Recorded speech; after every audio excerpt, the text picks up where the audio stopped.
Assalamualaikum warahmatullahi wabarakatuh. Selamat pagi anak-anak. Bagaimana kabar kalian pagi hari ini? Semoga kalian semua dalam keadaan sehat walafiat. Pada pagi hari ini kita akan belajar tema 4, kewajiban dan hakku, subtema 3, kewajiban dan hakku dalam bertetangga. Pembelajaran 1, 2, dan 3. Marilah kita awali kegiatan belajar pagi hari ini dengan bacaan basmalah bersama-sama. Bismillahirrohmanirrohim. Kalian persiapkan buku pulpena kalian ya.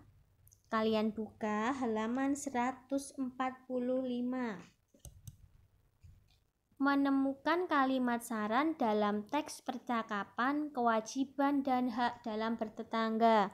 Di layar sudah ada teks percakapan dengan judul Berkawan dengan Tetangga Baru yang diperankan oleh Jonas dan Dedi. Kalian perhatikan ya.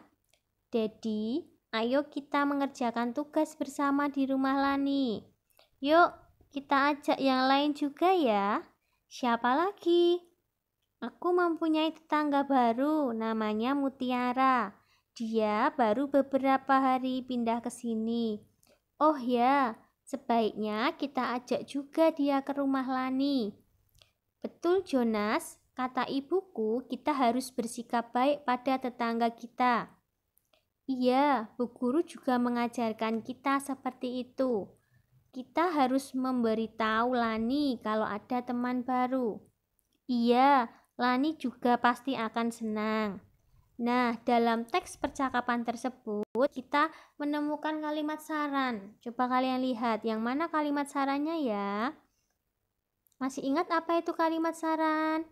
Kalimat saran adalah kalimat yang berisi pernyataan pendapat yang bernilai positif. Jadi kita memberi saran, kita memberi masukan yang baik. Masih ingat ya? Kalimat saran itu menggunakan kata sebaiknya, seharusnya, dan hendaknya. Di sini ada kata sebaiknya kita ajak juga dia ke rumah Lani. Nah, ini menunjukkan kalimat saran. Jadi teks percakapan di layar itu kalimat sarannya terdapat pada kata Jonas ketika Jonas berbicara. Sebaiknya kita ajak juga dia ke rumah Lani. Berkawan dengan tetangga baru. Jadi, jika di rumah kalian ada tetangga baru, kalian harus ramah terhadap tetangga kalian. Kalian ajak kenalan, kemudian kalian ajak bermain bersama, seperti itu ya. Begitu juga ketika di kelas. Di kelas ada murid baru, kalian ajak kenalan, kalian ajak berteman, bermain bersama. Kita lanjut ya. Menentukan dua bilangan yang hasil perkaliannya diketahui. Sekarang kita belajar perkalian. Kalau kemarin kita sudah belajar dua bilangan yang hasil penjumlahan dan pengurangannya diketahui, pada subtema 3 ini kita mempelajari dua bilangan yang hasil perkaliannya diketahui. Untuk mempermudah pengerjaannya, caranya kita gunakan operasi hitung yang merupakan lawan dari perkalian, yaitu pembagian. Perhatikan contohnya. Di layar diberi contoh A kali B sama dengan 150. Tentukan nilai A dan B yang mungkin. Kalian bisa mencari nilai A dan B. Caranya bagaimana? Kalian cari dulu nilai A dulu. Kalian cari angka atau bilangan yang dapat membagi habis 150.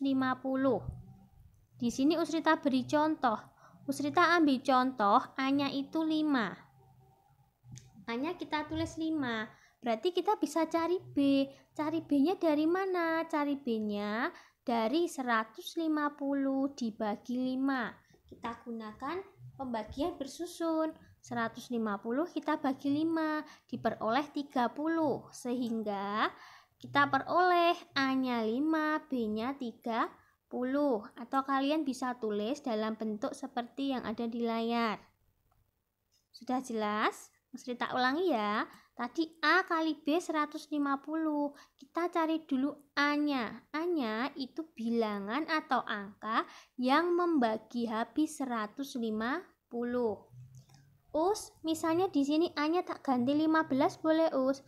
Boleh, karena 15 itu membagi habis 150. 150 dibagi 15, ketemu berapa? Ketemu 10. Berarti A-nya 15, B-nya 10. Boleh. Jadi nanti setiap anak itu hasilnya mungkin berbeda-beda. Nggih, mungkin ada yang A-nya 5, B-nya 30. Atau ada yang A-nya 15, B-nya 10. Seperti itu. Sudah paham ya? Kita lanjutkan. Bentuk-bentuk gambar dekoratif. Kita mengulang kembali ya. Gambar dekoratif itu banyak ditemukan pada benda karya kerajinan seperti guci, lemari, kain batik. Tujuannya membuat gambar dekoratif yaitu memberi kesan indah pada benda yang digambar. Gambar dekoratif akan terlihat lebih indah jika diberi warna yang sesuai. Bentuk gambar dekoratif juga beragam, misalnya bentuk hewan, tumbuhan, dan geometris. Kalian bisa perhatikan di layar. Contohnya gambar dekoratif, ada motif hewan, ada motif tumbuhan, ada motif geometris, ada kain batik dengan motif tumbuhan. Sekarang kita pelajari unsur-unsurnya. Ya. Macam-macam bentuk gambar dekoratif yaitu bentuk motif tumbuhan, hewan, dan geometris. Unsurnya itu ada garis, bidang, dan warna. Kalian perhatikan, gambar di samping merupakan gambar dekoratif yang berbentuk burung merak. Gambar dekoratif tersebut menggunakan unsur garis lengkung, bidang lingkaran, dan segitiga. Agar lebih menarik dan indah, gambar dekoratif ditambahkan warna. Seperti ini ya, kalian perhatikan. Kewajiban dan hak saat bermain dengan tetangga. Sikap menghargai dan menghormati hak bertetangga saat bermain bersama merupakan salah satu kewajiban. Jadi kewajiban kita ketika bermain dengan tetangga, kita harus menghargai dan menghormati. Kenapa kita harus menghargai dan menghormati? Agar tercipta kerukunan dan kedamaian di lingkungan masyarakat. Tugas anak-anak hari ini, tentukan nilai A dan B yang mungkin. Kalian beri contoh satu saja masing-masing soal. Misalnya di sini A kali B sama dengan 200. Kalian cari A-nya berapa, B-nya berapa. Kemudian dilanjut nomor 2, nomor 3, dan nomor 4. Kerjakan di buku tugas kalian ya. Sekian pembelajaran untuk hari ini. Tetap semangat belajar dari rumah. Jaga hafalan suratnya. Sholat 5 waktu jangan lupa. Usrita akhiri. Wassalamualaikum warahmatullahi wabarakatuh.